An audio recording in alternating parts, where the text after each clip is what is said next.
دوستای خدا حکایت میکنند، میفرمایند که شخصیت شب خواب بود.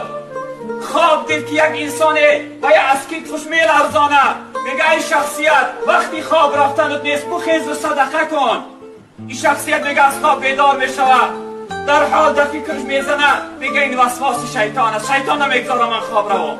دوباره خچه مجبور میکنه، خچه به خواب میاندازه، با دوباره این خواب میبینه یک شخصیت میلرزانه، میگه وقتی خوابت نیست بخیز و صدقه کن. دوباره هم به گردن نمیگیره. نوبت سیوم میگه چقدر سختتر میلرزانه، میگه وقتی خوابت نیست بخیز صدقه کن. این شخصیت بیدار میشود، میگه در این خوابی من چی سیره هست. وقتی که بیدار میشود میگه در دستش کمی پول میگیره، از در بیرون میشود، نیمی شب است، کسی در بیرون نیست. میگه این صدقه من کی را بتیم؟ میبینه که چراغی مسجد گریان است. میگه هر چیزی هر جایی کرده باشه در مسجد شخصیتی هست.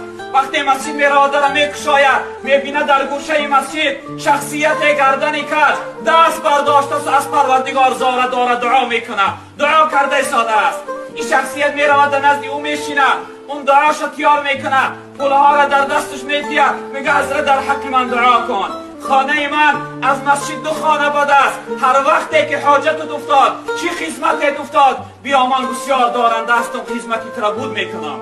شخصیتی دعا کننده یک جوابی خیلی دندان شکنی میگردانه، جواب میگردانه، میگه ای برادر من برای چی خانه تو برم، برای چی من نزدی تو بروم؟ گفت اگر من نزدی تو برم تو کاری من بود کنی 10 بار دیگر منتو میکنی، 10 بار دیگر سرزنش میکنی که من کاری تر بود کردم. اما من جایگاهی را میدانم، من درگاهی را میدانم که وقتی دستم میبردارم میلرزانم تو را خواب روی نمیمانم. وقتی دستم میبردارم دعا میکنم او تو را نمیگذاره که تا سحر براحت خواب باشی، تو را میخیزانه به نزدی من میاره. برای چی که من نزدی تو برم؟ ما